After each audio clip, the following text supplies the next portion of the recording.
ഒരു ഗർഭിണിയായ സ്ത്രീയടക്കം 3 സ്ത്രീകളെ കൽപ്പറ്റ ടൗണിൽ വെച്ച് ഒരു വനിതാ പോലീസ് ഉദ്യോഗസ്ഥ അപമാനിച്ചുവെന്നാരോപിച്ച് ജില്ലാ പോലീസ് മേധാവിക്ക് പരാതി നൽകി. ഇന്നലെ ബുധനാഴ്ച രാവിലെ കൽപ്പറ്റയിൽ ഒരു വസ്ത്രവ്യാപാര സ്ഥാപനത്തിലേക്ക് ഓണത്തിനു വേണ്ടി വസ്ത്രങ്ങൾ വാങ്ങാനെത്തിയ പുൽപ്പള്ളി മീനംകൊല്ലി സ്വദേശികളായ യുവതികളെയാണ് പോലീസ് അപമാനിച്ചതായി പരാതി നൽകിയിരിക്കുന്നത്. ദേശീയപാതയുടെ ഓരത്ത് വെച്ച് അപമര്യാദയായി പെരുമാറിയ ഈ ഉദ്യോഗസ്ഥരുടെ പേരിൽ നടപടി എടുക്കണം എന്നാവശ്യപ്പെട്ട് യുവതികളുടെ വീട് ഇരിക്കുന്ന വാർഡിലെ ജനപ്രതിനിധിയായ പുൽപ്പള്ളി ഗ്രാമപഞ്ചായത്ത് അംഗം കലാരാജാണ് എസ്.പിക്ക് പരാതി നൽകിയത്. പഴയ ബസ് സ്റ്റാൻഡിന് സമീപത്തുള്ള വസ്ത്രവ്യാപാര സ്ഥാപനത്തിലേക്കുള്ള വഴിയിൽ രാവിലെ 10 മണിയോടുകൂടിയാണ് പോലീസ് ഈ യുവതികളെ തടഞ്ഞുവെച്ച് ചോദ്യം ചെയ്തത്. തിരിച്ചറിയൽ രേഖകൾ കാണിക്കുകയും കൃത്യമായ വിവരങ്ങൾ പറയുകയും ചെയ്തിട്ടും ഇവരെ ആ കടയിലേക്ക് കയറാൻ പോലീസ് സമ്മതിച്ചില്ല. മാല മോഷ്ടാക്കളാണ് ഇവരെന്ന രീതിയിൽ സംശയമുണ്ടെന്ന് സംസാരിച്ച് പൊതുമധ്യത്തിൽ ഈ സ്ത്രീകളെ അധിക്ഷേപിക്കുകയായിരുന്നു. യുവതികൾ കൃത്യമായ വിലാസം പറഞ്ഞതോടെ വനിതാ പോലീസ് ASI ആണെന്ന് പറഞ്ഞ ഒരു പോലീസ് ഉദ്യോഗസ്ഥ പഞ്ചായത്ത് വാർഡംഗമായ കലാരാജിനെ ഫോണിൽ വിളിച്ചു. എന്നാൽ അപ്പോഴും ഈ ഉദ്യോഗസ്ഥ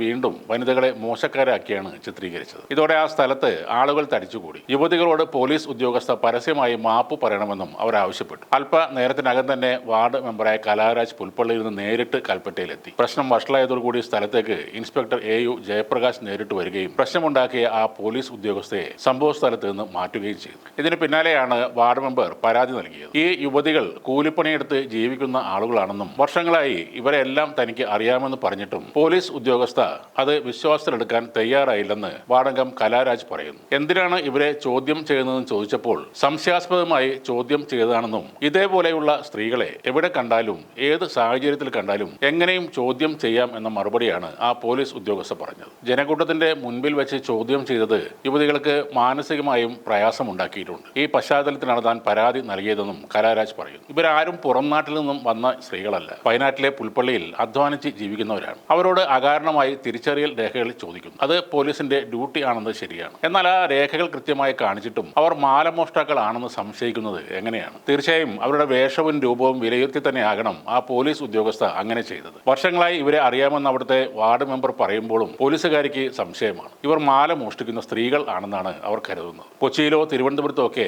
പാതിരാത്രി സ്ത്രീകൾക്ക് വേണ്ടി പരിപാടികളും ഷോപ്പിങ്ങുകളും ഒക്കെ സംഘടിപ്പിക്കുന്നു. വയനാട്ടിലാണെങ്കിൽ ഓണത്തിന് ഡ്രസ്സ് എടുക്കാൻ വന്ന പാവപ്പെട്ട കൂലിപ്പണിക്കാരായ സ്ത്രീകളെ മാലമോഷ്ടാക്കൾ എന്ന് വിളിച്ച് അപമാനിക്കുകയാണ്. തീർച്ചയായും ആഭ്യന്തര വകുപ്പും ആഭ്യന്തര മന്ത്രിയും ഇടപെടേണ്ട ഒരു വിഷയം തന്നെയാണ്. ജനക്കൂട്ടത്തിന് മുന്നിൽ ആത്മാഭിമാനം ചോദ്യം ചെയ്യപ്പെടുന്നത് ആരും സഹിക്കുന്ന ഒരു കാര്യമല്ല. ഈ നാട്ടിലെ പാവപ്പെട്ടവനും കൂലിപ്പണിക്കാരനും ഒരു കാരണവുമില്ലാതെയാണ് ചോദ്യം ചെയ്യപ്പെടുന്നത്. കള്ളത്തരവും കൊലപാതകവും ഒക്കെ നടത്തുന്നവർ ഒരു പേടിയുമില്ലാതെ റോഡിലിറങ്ങി നടക്കുകയും ചെയ്യുന്നു.